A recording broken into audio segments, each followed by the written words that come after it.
Hola, esta nueva charla con profesores de inglés, hoy con Luis Eduardo Campuzano. Luis Eduardo es uno de los profes que trabaja con nosotros aquí en Soluciones Pedagógicas, además de ser un docente con una amplia experiencia en la enseñanza del idioma. Ha vivido mucho tiempo en Estados Unidos y bueno, ya él nos va a contar más acerca de su trayectoria y de su trasegar por la enseñanza de inglés como lengua extranjera. Damos una bienvenida. Hello, Luis Eduardo, how are you? Teacher Hernan, it's a pleasure to be here. Thank you so much for inviting me. All right. No, the pleasure is ours. All right, Luis, would you mind telling us a bit about you? How did you start teaching English? Did you actually taught yourself as a teacher when you were younger in high school, in primary school, whatever? Or is it just by coincidence like me? Well, Hernan, as you might know, I think very few teachers, people who are teachers nowadays, when they were kids, they said, I want to be a teacher. That's something that usually doesn't happen. I would say that maybe 80% of teachers, when they were young, they did not want to be teachers. And I am one of those people that fit in that category.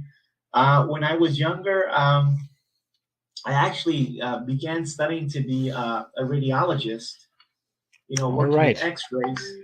And the thing was that my family came down to Colombia to retire. I felt I was going to be alone, and so I came down with them. And I came down first. Try to find a place to live and get accustomed to everything. And then it turns out my family didn't move down. My parents unfortunately got divorced, and I was the only one that stayed down here. I mean, I have cousins and stuff, but I stayed down here, and my money started running out. So I had to look for a way to make a living.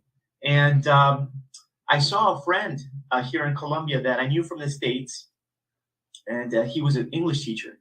And he said, hey, why don't you teach English? You have a good command of the language. I think you can do it.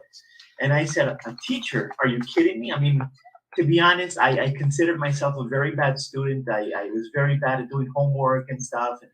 But I like learning. I think that's something that has always been a part of my being. I love learning. I love exploring. I love reading. I like seeing what, looking at things from different angles and seeing what's new and studying. And but I don't like sitting in a classroom and listening to a teacher. I thought it was very boring. I mean, I paid a lot of attention when the teacher gave a class that I thought was interesting. I like social studies very much. I always like language very much.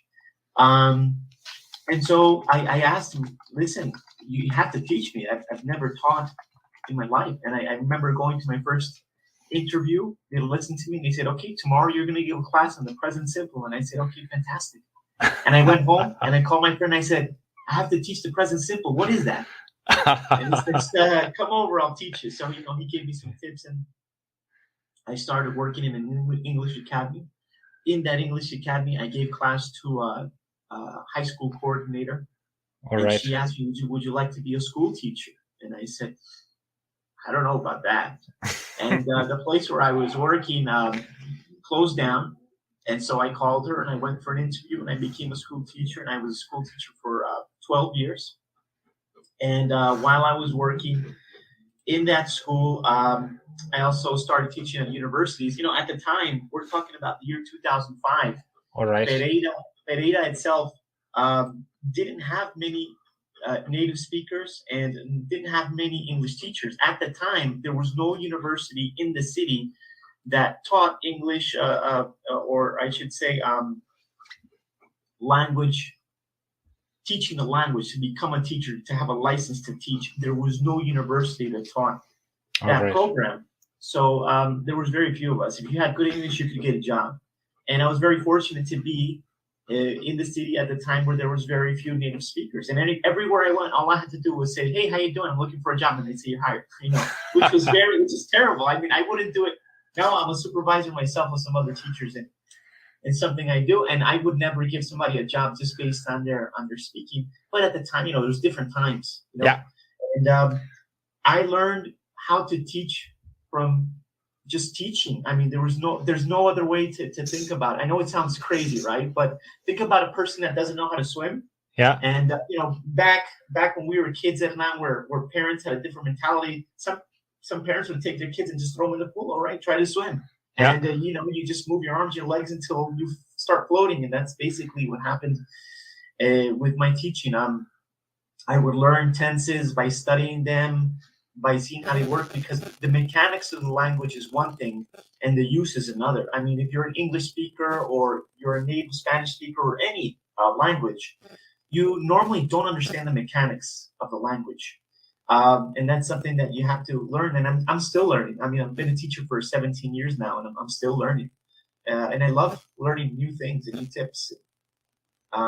We're very fortunate right now because we live in a time where there's just so many resources. Yeah. I mean, when I started teaching, it was you and a marker and or a piece of chalk and a blackboard, and just go for it, and you have to be very, very creative. And just try not to make the class boring, and just try to make it as interactive as possible, which is hard to do at the time. Yeah. 100%. Yes, 100%. I've heard you also prepare people for the IELTS and TOEFL test. How did you get along with that? If like the first steps, knowing no grammar, as you were saying, you don't know the mechanics of the language. How can you prepare them to get a B2 or a C1 and not knowing the mechanics of the language yourself? Well, at that time, I did have a better grasp. I started doing test preparation, when I was about 8 years in as a teacher. All right. And at the time, I did have a better grasp anyway of the language. But what I do is, I mean, as a teacher, anytime I plan a class or a week of class or a month or a year, you always have to look at, what's the goal, and then plan backwards. So I looked at the test. And in fact, I took many mock tests of the TOEFL, and I would see the structure. I would see the grammar tenses used. And it's a funny thing about when people are preparing to take a test, there are people that have a very good command of the language and do terrible on tests. So when you prepare somebody to take a test, it's not just language, but it's prepare the person to be a good test taker. And that's not an easy task. People get very nervous. I think as we're seeing now with more studies that are coming out, a large part of the population suffers from some form of dyslexia. Yeah. Last studies that I've seen, about 30% of the world population suffers from dyslexia. And as we know, there's different levels of it. But of course, that is a huge part of reading comprehension, which is one of the main tasks in the TOEFL. Some people have very short-term memory. And the TOEFL, for example, is a test that in the listening section, you can't see the questions beforehand. So you have to listen to this long audio of, 3, 4, 5 minutes, try to take notes, and then look at the questions. And that can be very difficult for somebody that has a short-term memory. So there's little things like that where they're not really intricate of the language itself. It's more test taking. And in this, there's the other, I would say 70% of language. So a lot of it was just, taking mock tests, see how I did, see what were my strengths, what were my weaknesses, and see how I can work on that. And then think about, okay, if somebody else is taking tests, what if they're very bad listeners, or very bad at reading, or very bad at grammar, or they get very nervous, or they take a very long time to process the information.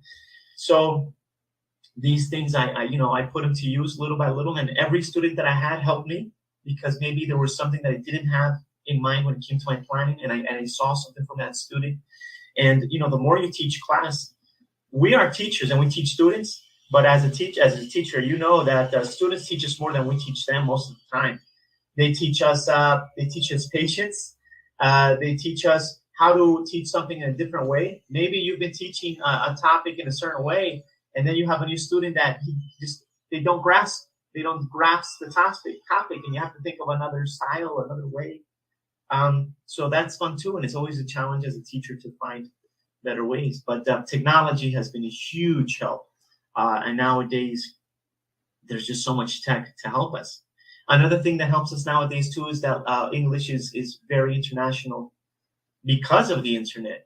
Back in 1999 and in the early 2000s, English was very localized. You could only learn English from maybe something you saw on TV or a teacher, and that's it. But now with the internet, English is everywhere. And even people that don't they say they don't like English, they're watching Instagram, they're watching TikTok, they're watching YouTube. And if they like video games, for example, most of the gamers on Twitch, you'll have in English, and most of the content of the internet is in English. And so it has pushed people to learn English, even if they don't want it. Yeah. And that's a plus for us teachers. Yeah, that's where I was going. They even say, statistics says that 8 out of 10 English speakers are not native nowadays. Crazy. Only 20% of the English speakers are natives, and count on how many native speakers are over there, because people think. Sure. Well, take China. Yeah. Or India, right? I mean, if you think about English speakers, they're more English speakers in China and in India than there are in the United States because of the population size. So that's really something interesting, and I think it's great as an English teacher. I think it's great. I mean, I can't imagine being a French teacher and then the world learning French the way they learn English. It would be crazy, right? Yeah. So it's a huge advantage for us. Yeah. Yes, 100%. So going back to the test taking stuff, do you have any resources you can recommend to the people that are watching us at the moment? Because I'm pretty sure that many people that are watching this talk today, they want to go for the standardized test. They want to go for that IELTS. They need the B2 or the B1 to graduate from college, or they just want to come abroad to do a master's or just to visit. So will you be able to share with us some resources in terms of test preparation, and then we'll go to the pronunciation ones, because I'm pretty sure you have loads of pronunciation resources. Well, I have so many, and I don't know we'll have time to cover them. But you know what I'd like to do, Evan, is maybe I can also share. I'll share some with you here, and I can also share a document with you where maybe you can share with your listeners, and they have those resources for themselves. Perfect. I would say that. I mean, can I show the web pages? We won't get in trouble here. Yes, yes. If they're GPL, of course you can show them. Yeah. All right, great. So I'm gonna just share my screen here. There's many. I would say 2 of the ones that I like very much is this one here. Share my screen here. This one is called Exam English. And I like this webpage. It's constantly being updated, and this is focused exactly on standardized testing. So you'll have practice here for TOEFL, for TOEIC, for IELTS, for the PTE, for the PET exam, for the CAT exam, for the FCE exam. You just have a lot of different tests here, and they have exercises based on those tests. They even have a level test if maybe you're not sure what level you are. You can take their grammar, vocabulary, listening test. And also, if you just want to focus on a specific test, then you can do that too. And if you click here on Cambridge, it'll give you all the tests that are linked to the Cambridge. And so it has a lot of Cambridge type tests there. Michigan, CP. I mean, nowadays, that's another thing. Man, in the past 10 years, we've had so many new types of English exams. It's really crazy. So this is a really good one. If you are a good tester, will you be able to pass any of them? Or do you have to prepare yourself, keeping in mind which one you're going to present? I think there are 2 factors. The first thing is if your English level, right? Because not all of the tests go to the same proficiency level. There are some tests that only go to a B1 level. There are some that go all the way up to a C2 level. So you have to first see what test is good for you. And secondly, what are you preparing for? Some of these tests are not, they're not valid for all universities. If you're an exchange student, they're not valid for all universities. Some of these tests are not valid for exchange programs as well. So you have to see, okay, what are you preparing for? What is your goal? And then what is your English level? And then look at the tests that are valid for the university that you're applying for the job that you're applying for, so on and so forth. So there's a couple of factors there. Another one, which is this webpage here, because in Europe, the TOEFL is not taken too much in Europe. I would say the IELTS is the European TOEFL. And I would say that this is one of the best IELTS preparation pages that I've seen. It's fairly new, and it has really a whole bunch of mock exams, and all of them have the different sections like listening, reading, writing, speaking. Of course, in the English exam test, we also have preparation for IELTS, but this webpage here is just specialized for the IELTS. So that's another one. All right. And of course, if you know you want to prepare for the TOEFL itself, there you go to the TOEFL webpage. So let me show you what that looks like. And TOEFL is another company that is constantly looking to update their test and update the webpage. So it's really good as well. So if you go to the TOEFL webpage, which is ets.org, you will also have a lot of resources there. Select on a test taker, see what type of test you want to take, right? And they also have a lot of resources as well. So here you'll see the different tests and the preparation that you can take for that. The IBT is the internet-based test, so they tell you about it here. But you'll see there's just so many. Here where it says resources, you can take a look at the content, some practice tests, which are pretty cool, and these are constantly being updated as well. Will you recommend any of the tests? Like, do you have any preference over the tests? Like, will you say a student you should take the IELTS because the IELTS is easier? I know none of them are easy, but the IELTS is easier than the TOEFL, sure. or is passable. You can. Yeah, for sure. You know, there are some tests that are more difficult, even if you're a native speaker, because of the format of the test. The IELTS has a lot of sections where they're open answers. And, you know, open answers are tougher for people because it really makes them produce. So they can be tougher. The IELTS has a lot of open answers. I would say of the test, you know, the IELTS is very hard. If you're going to go to in the United States, they're when people graduate from high school, and if they want to get to a good university, you have to take the SAT.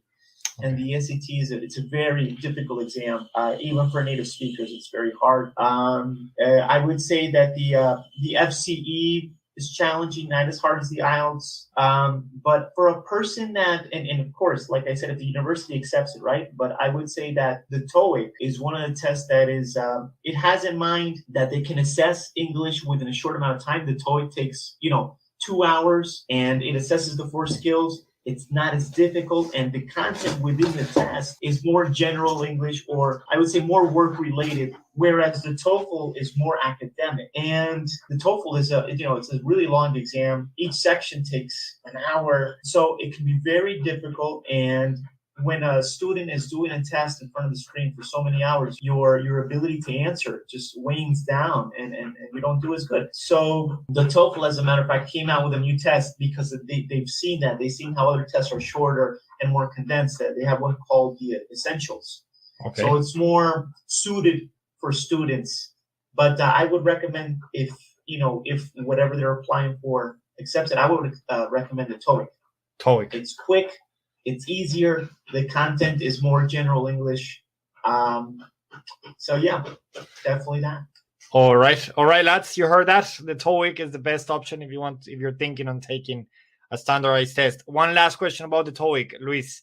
The results, will they go up to C1, C2, B2? What are the frame? What is the frame in terms of results?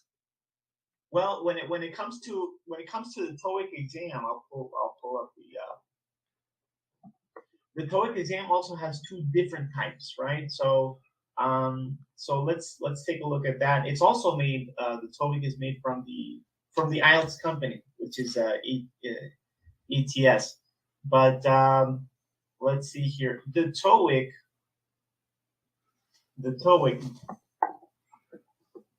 has 2 tests. One that just tests, I think it tests reading and listening, and within the reading, the grammar is implicit. Whereas the TOEFL, just tests everything, and that's why it's so long. But let's take a look at the TOEIC here, and all right, so I think this is the table they use here. There's a correlation table. The TOEIC itself, I don't know if you'll be able to see this, but I'll try. I'll share the screen here. The TOEIC goes up to a C1. Okay. But that's okay, because very few tests that are international tests require a C2. I mean, to be honest, very few native speakers are C2s. I mean, you have to have an amazing command of the language to be a C2. Even, some teachers don't have a C2 command of the language, so that's okay. But the TOEIC goes up to the C1 proficiency level, which is more than enough. And I don't know if you're aware or not, but with the B2 is a level where most countries and universities accept students and people applying, because this is a level where the user can have a proficiency level which is good enough to work, to study. They would be able to understand anything at a restaurant, order anything if needed in an airport, and just interact with coworkers and students. A B2 level is more than enough. Yeah, 100%. Actually, here in Ireland, that's what they require if you want to do an undergraduate. So if you want to earn a bachelor's degree in Ireland, you must show, or you must prove that you have at least a B2. Sorry. Now, if you want to do a master's or a PhD, then you will need a C1. But that's because of the level of education you're attempting to get. All right, now going to a different topic, Luis. You've been teaching English for 17 years, you were saying, in Colombia. So I believe most of the times you have had Spanish native speakers.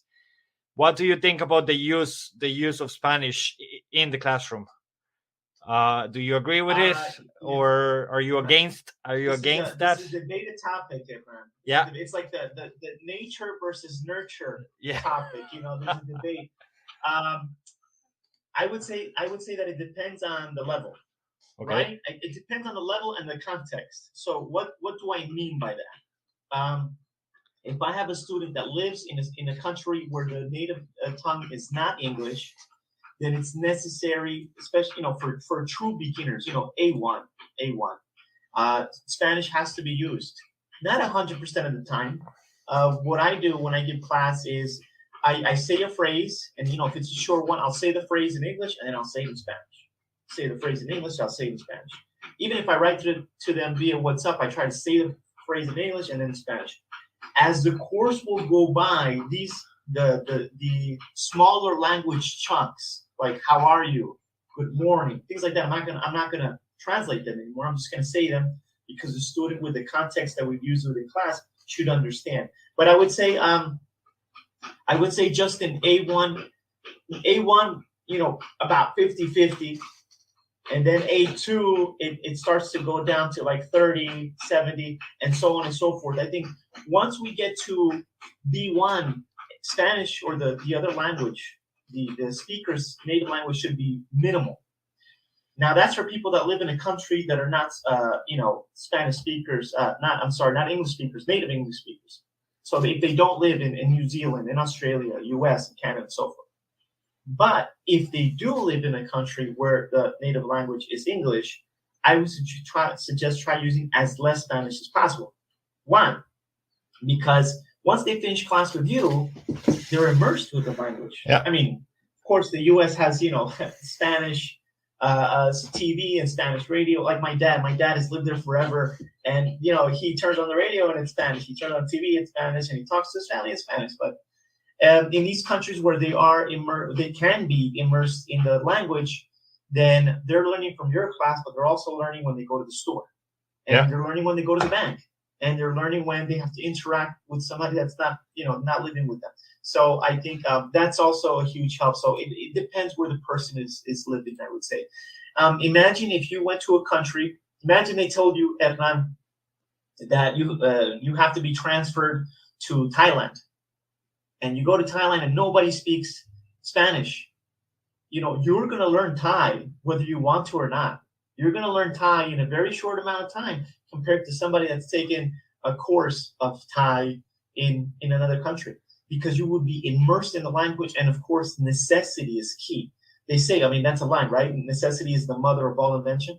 So necessity is key. Once you see that you have to use it, your brain looks for a way to adapt. And so I think you have to also give your students, when you're in class, you have to give them challenges, where they have to see the necessity.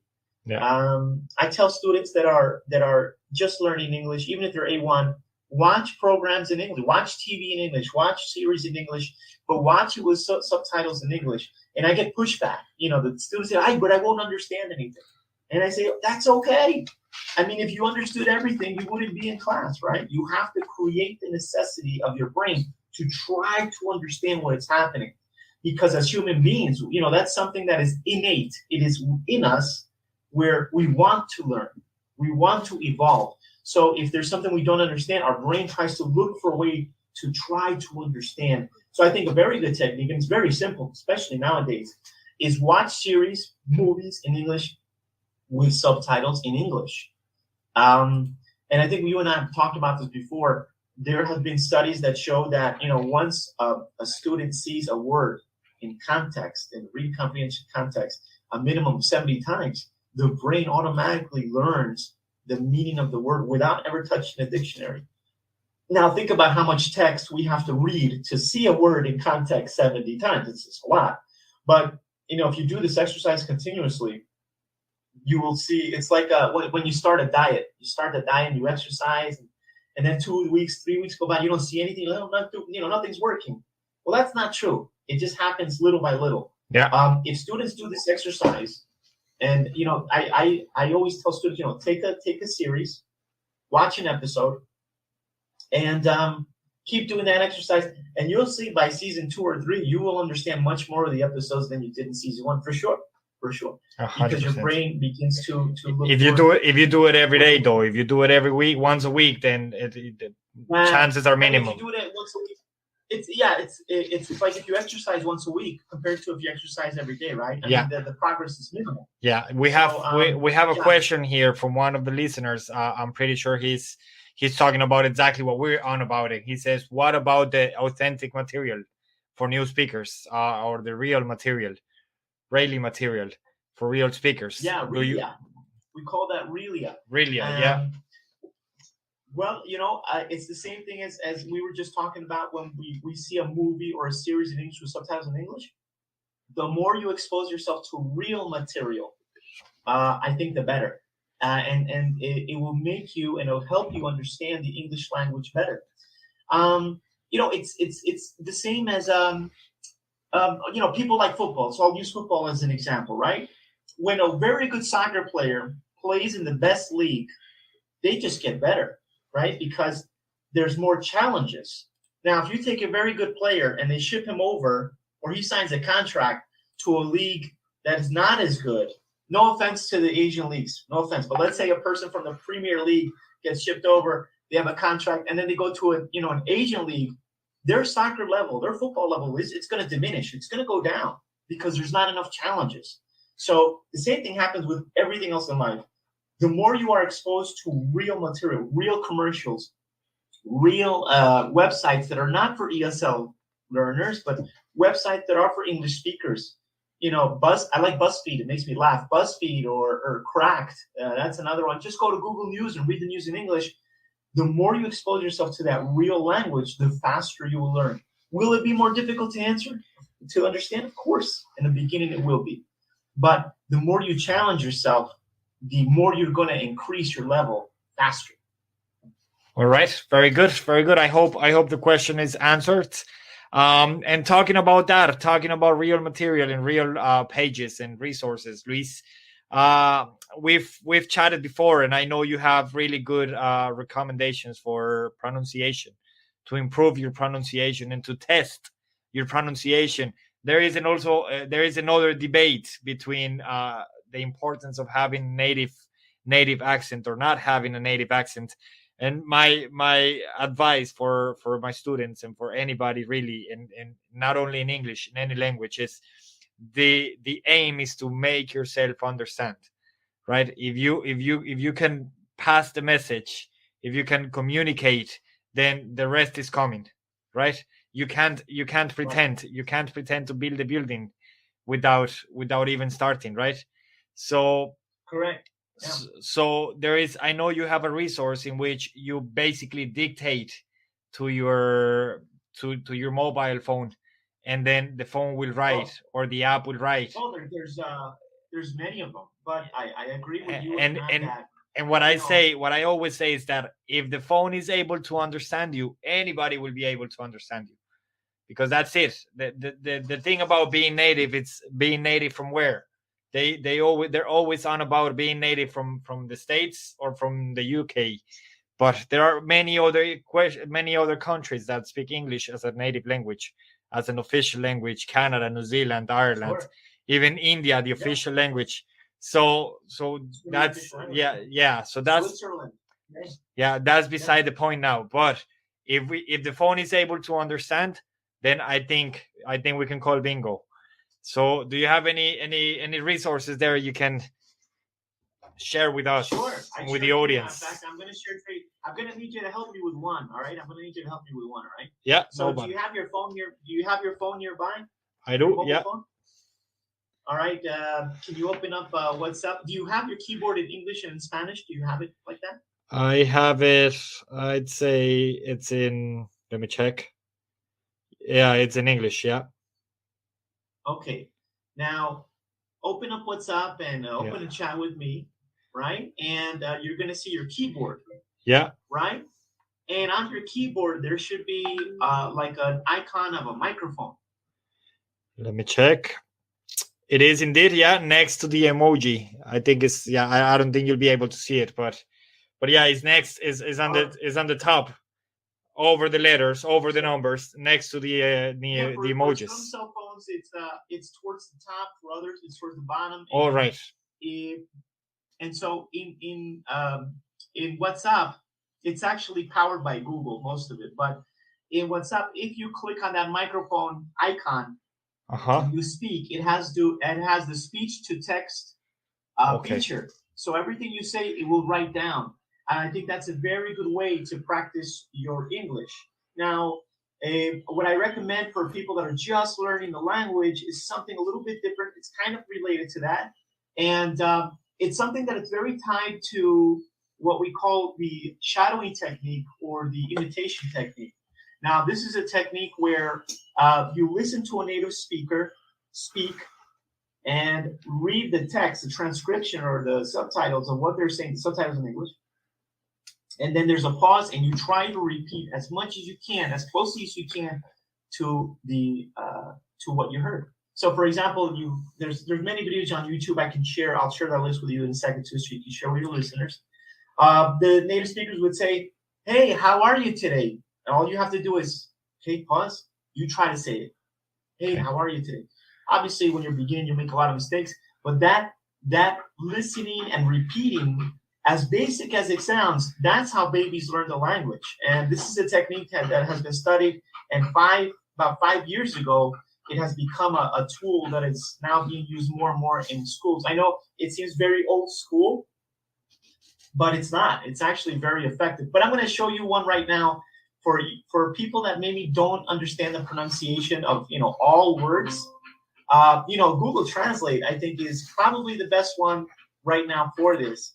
You have to make sure that the English tab or the English language is configured here on the left-hand side. And here, anytime we have a text here in the box,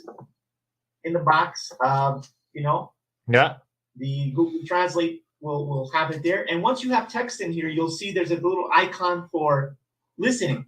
And if you click on that, hold on, I'm going to share my screen here with the sound so you guys can hear what I'm talking about. So once you have text in the box here, you can click on this little icon and listen to it. Text in the box. That's text in the box. Is the other way around, yeah. Text in the box. Text in the box. Text in the box, right? Text in the box.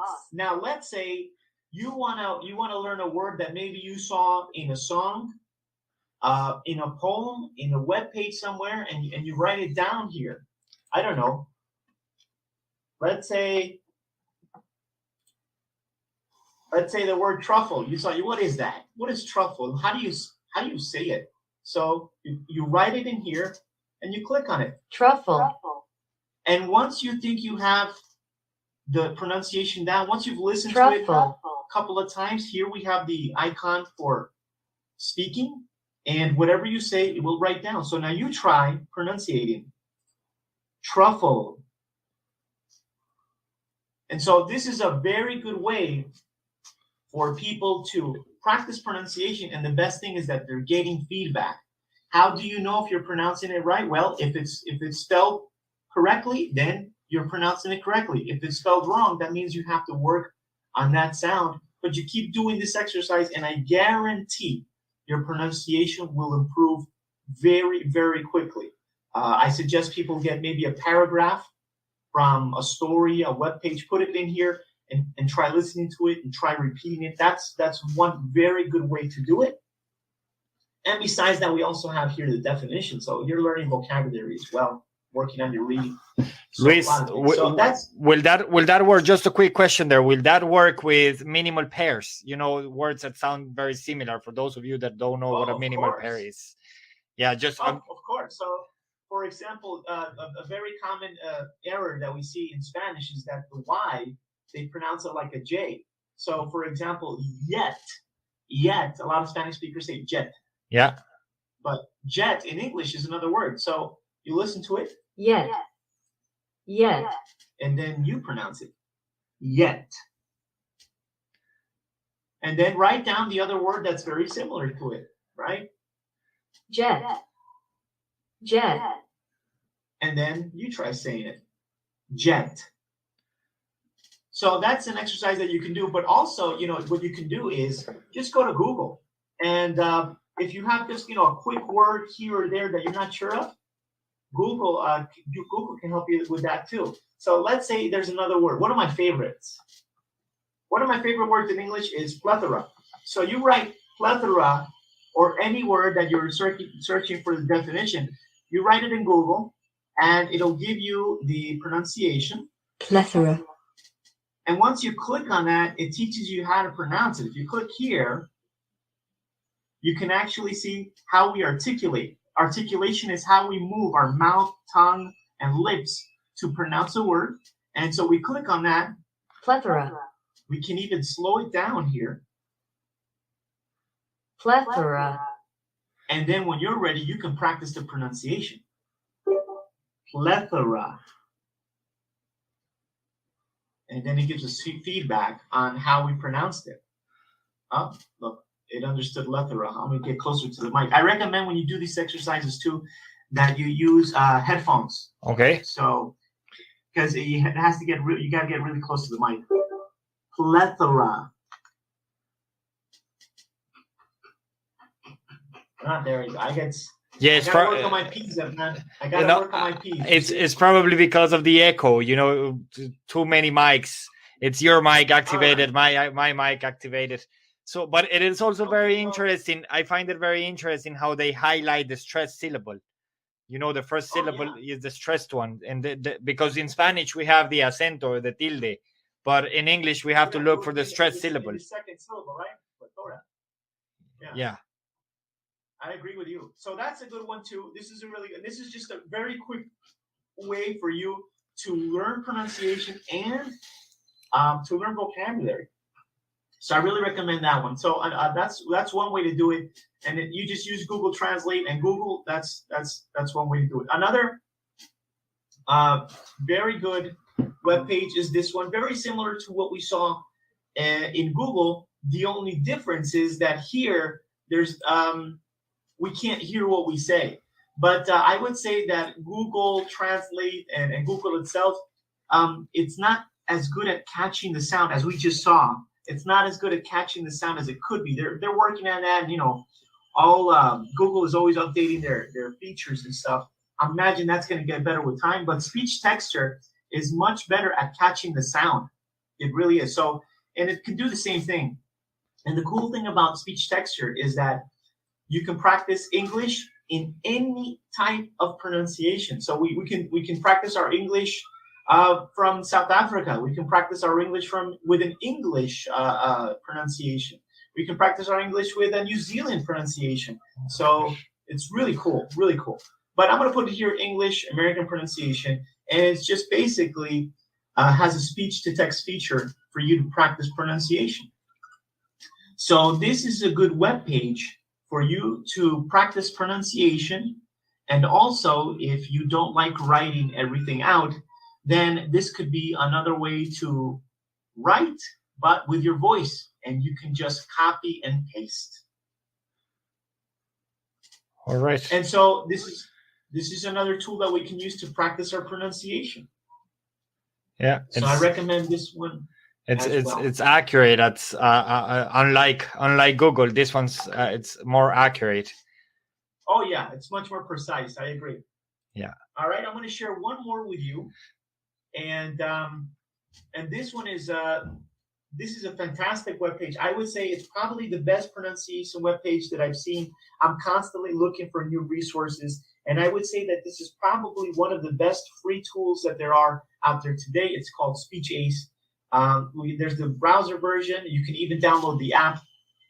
And this speaking test is something that was just added about 3 months ago.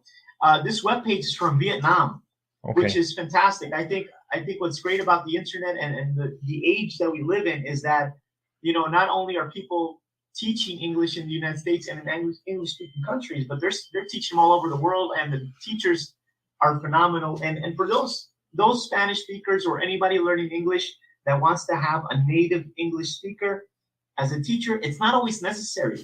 I've seen native English speakers that are really horrible teachers, and I've seen teachers that have never stepped out of their own country and are amazing teachers. So trust in your teachers. So here we have a speaking test, which I also recommend. For this one, all you have to do is sign up with your email. It's totally free. And once you're done, it gives you a breakdown of your pronunciation, your fluency, your vocabulary, your grammar, and it even gives you a CEFR score, Common European Framework score. So I really recommend you to take this one. I recommend you speak slowly. I recommend you use a microphone. So that's one of the features of this webpage. But it has so many exercises here for Spanish speakers. I'm going to go here to basic sentences, I would say. There's many, every one of these is a module. Okay. So, if you're just beginning, I would recommend level 1, beginner. Let's go to level 1. Why not? So I'm going to go here with present progressive sentences. I'm just going to step in here. And I have done this one before, so sorry about that. So I'm going to go to a new, and you'll see that we have sentences. And he's working. It's working on the sound. All right, I'm going to go to another one here. So once you see the sentence, you see that we have a little microphone. Not microphone, it's like a little play icon. You click on that. She is cleaning the headboard.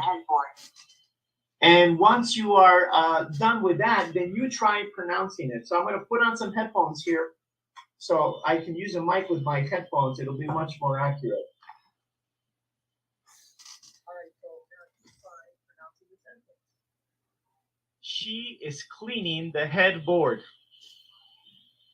And then you click on that. And down here towards the bottom, you will see whether you got it right or not. I'm going to go to another sentence, and I'm going to pronounce one of these words incorrectly. Let's see what happens. We are using the bolsters. We are used the bolsters. So what happened? I mispronounced the word using, and it's red because I have to work on that pronunciation. If you click on that, you can see how it's really pronounced. Using. And how I pronounced it. Used. And so it tells us where we have to improve. So I think it's a really cool web page because it gives us feedback, which is something that we don't get with other web pages, or when you're just talking English to somebody, you don't get the feedback. So I really recommend this web page. Like I said, it's really one of the best for pronunciation. It's probably the best one I've seen out there today. There's another web page. The last one I'm going to share with you in terms of, and this one works for, this one really works. It works for anything really, and not only just English. They have worksheets here for people learning French and German and different topics as well, not just languages. But here we have some web pages that are very interactive in the sense that you can drag objects, you can write in the worksheet. I'm going to write here pronunciation and see if we can get working on our pronunciation here. So, for example, I wrote pronunciation here, and we see some exercises to work on our pronunciation, right? So let's say we want to work on one of the mistakes that a lot of English speakers, when they're learning English, what they make is how to pronounce regular verbs in the past. You know, when we write them, we just write D or ED or IED, but it's pronounced 3 different ways. So it's kind of hard, right? So here you'll see that you can listen to it. And then you can click on the answer. So it's as the name says, it's very interactive. And then here they want you to match the definition with the word. So like the webpage says, it's interact. Well, that's the point, right? Interactive. Yeah. Let me try another one here. Let's see for the ED pronunciation. I know I had seen some here. There's somewhere you can actually, you know what? I'm going to go into, maybe I can go into one of mine. I think I have some myself here that I created. And I think I have some for minimal pairs, if I'm not mistaken. Let me go into my account here. Sorry, guys. I'm not a robot. I promise I'm not. Bicycles. Yes, this guy here. Right? Traffic lights. That's annoying. It is, but I guess it's necessary. Yeah. All right, so let me show you some I have. In fact, a lot of people have trouble with minimal pairs, as you mentioned before. So these are some that I have created, some worksheets. Let's take a look at some minimal pairs here. And like I said, what's cool about this web page is that it has one of the functions. Well, of course, you know, teachers create these worksheets, but there are some where they give you a sentence, you listen to it, and then you speak it. So I'm going to try one here. This minimal pairs. I'm going to plug in my headphones here.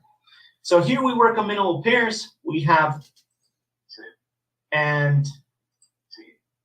So once you're ready, I'm going to pronounce here, click here, sit. And then let me try this one. Seat. And so this is a cool website because you know, you can really practice your pronunciation as well. That's a hard one. Short I and long I. That's, yeah. Yo, for sure. Yeah, that's a hard one. So yeah, I mean, you know, these are just some of the really cool ones that I've seen. Maybe there are some people that really like music. A popular one. This one is super popular. It's called Lyrics Training. We can't play any songs though, but no, don't worry about it. It's useful. Lyrics Training is. I'll just show you how it works. You can search for a song up here, or you go to a genre, and let's see. We have. I'm not going to play the song, but here there are different game modes for different levels, beginner up to expert. I'm going to click on beginner, and we have the writing mode, which is kind of a fill in the gap exercise, and the other one is a choice mode. And you press here, right, you would click on the video, and once the video starts, the lyrics would go down here. I'm going to mute the video, okay? Can I do that? Can I mute the video? If you don't let it play, if no sound comes out, it's fine, I'd say. Yeah. Okay, so I clicked on the video. Let's get to the part where they start singing. Right? Let's forward it here. Nowadays, some of the videos just have so much drama before the song begins.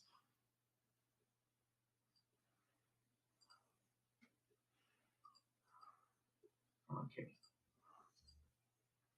Okay, I guess you won't play without the sound, but here the lyrics will come here at the bottom of the screen, and you write down what you hear, or you choose from the multiple choice. Let's do one with multiple choice. I think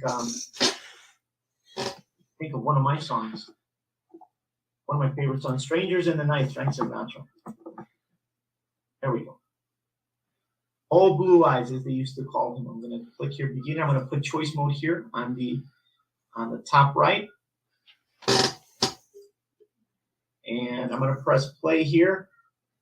Hopefully it lets me see the all right, so the audio is starting there.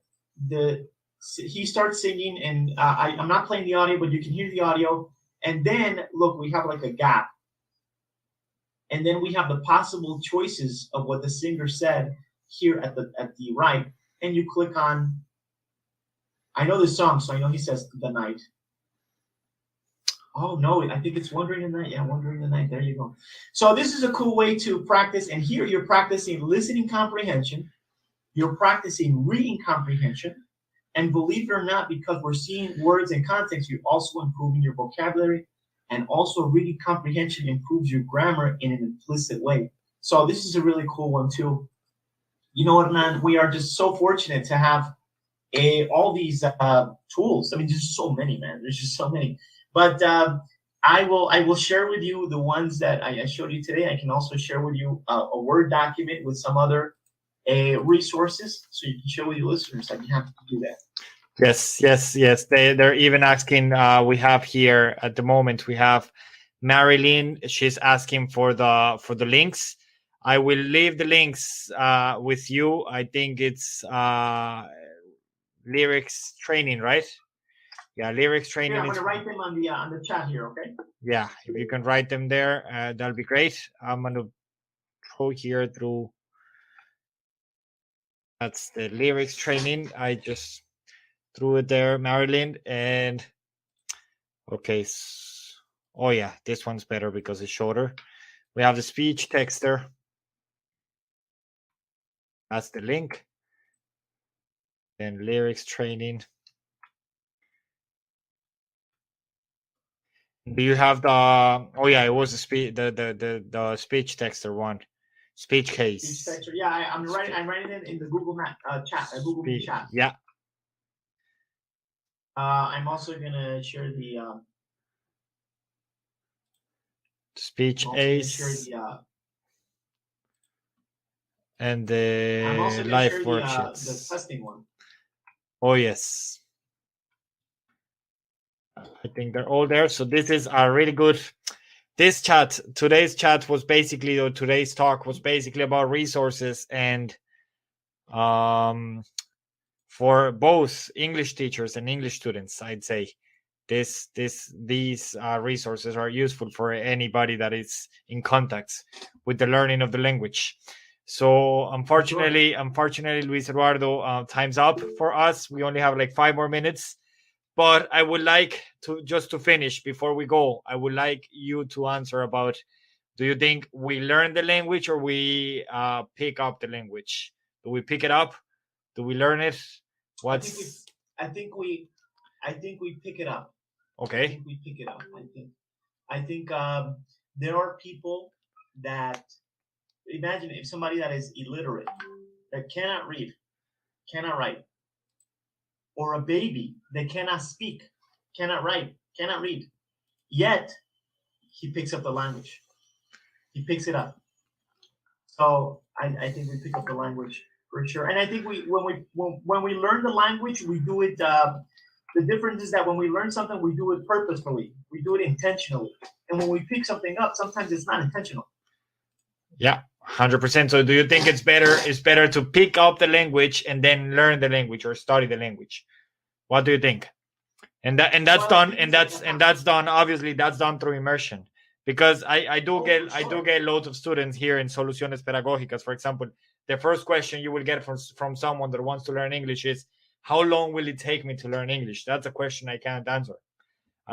Because if I get it wrong, then I'll be a liar and you won't ever come back to me.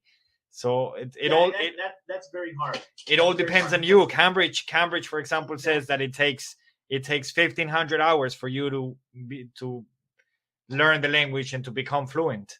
1,500 hours. And how long will it take you to do the 1,500 hours? And again, it has to be. It doesn't have to be 1,500 hours in 3 months, but it does have to be something day by day.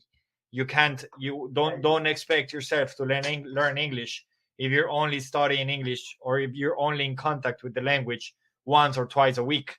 Like, for example, our courses, normally they run twice a week, but we give them loads of material to learn and like added value, if you want to say it. Well, I think there's two things. The first factor is, do you want to learn?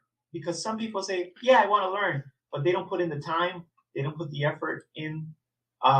Somebody that really wants to learn is somebody that does all of the exercises and goes beyond, and they try to immerse themselves, as you said, in the language. They watch their series in English. They listen to their music in English. They do all the exercises the teacher gives them. Those people are going to learn much faster than the people that are just taking a class. On the other hand, we also have to see is, what is your learning curve? I am very bad with numbers, right? Because my brain just works that way. I'm just very bad at numbers. I'm going to take much longer to learn than somebody that is very talented and gifted with numbers. So that also plays a role. And that not only happens for language, it's also for anything. Like, there are people that are very good at dancing. They can become good dancers in a very short time. But other people, they just lack the coordination and the time and the rhythm, and they're going to take much longer. And it's the same thing for language. That's me right there. Yeah. Very good. I'd say you're damn right. As they say, this is very common in the States now. I've never heard of it before in Ireland, but they say English, you either use it or lose it. That's it. If you don't use it, you lose it. Like, I could tell you've used the language all these years that you've been in Colombia, because you still have your native pronunciation, which I was the same case as you. I went to the States very young. I learned the language there. I had a native pronunciation, and I lost it in Colombia. When I came back to Colombia, I stayed for too long without using the language, and I lost it. I picked up an accent that I still haven't got rid of it. So. Oh yeah, sure. And I guarantee you, man, in about 2-3 years, you will be talking much more Irish. Oh, yes. So I can kind of hear the accent now. I can kind of hear it now. It's creeping up on you. It's coming up there. Yes. 100%. Yes. It's going there. That's what everybody says, that I'm picking up an Irish accent. And that's not volunteer. Like, it's not something I want. It's exactly. not. You picked it up. I just pick it up. Yes, I just pick it up, and you just get the lingua, as they say. So yeah, once again, Luis, thank you very much for this section. I think you've given us loads of resources and loads of added value. So I'm pretty sure our listeners are very happy about it. We have Eusi Jaramillo in the listeners, and she's one of those students that will go beyond, as you were saying. She's in our WhatsApp group, and she's been with us for a couple of months now, and you'll see her very active, throwing questions and putting topics, and you can go in that WhatsApp group. I gotta go in that WhatsApp group and start participating. Oh yes, for sure. Yeah, I'll give you the link there. Later. But loads of our students, your students from your groups, they're all in the WhatsApp group, and they interact, and yes, it is a good place, and it's just a space I created for people to immerse into the language. So we don't speak Spanish. We don't text in Spanish. There is no Spanish going in the group. And I'm pretty sure it has worked for many of the participants. As you were saying, some people go to the States. They don't speak English with anybody. They don't learn English. Even being in the States, I know many cases. But some people don't even have to go to the States, and they pick up the language because that's just their will. So as I was saying, time's up. So I don't know, Luis Eduardo, just the last words you want to give to our listeners? Just a piece of advice? Piece of advice is be patient with yourselves, but never stop. if you stop trying, then you guarantee failure. But if you keep going, sooner or later, you guarantee success. So don't stop, and be patient. And I wish everybody that's listening just the very best in their professional and personal lives. All right, very good. I will only add to that the only thing you can't fake is to speak a language. That's the only thing you can't fake. So go for it, and I'm pretty sure you'll make it.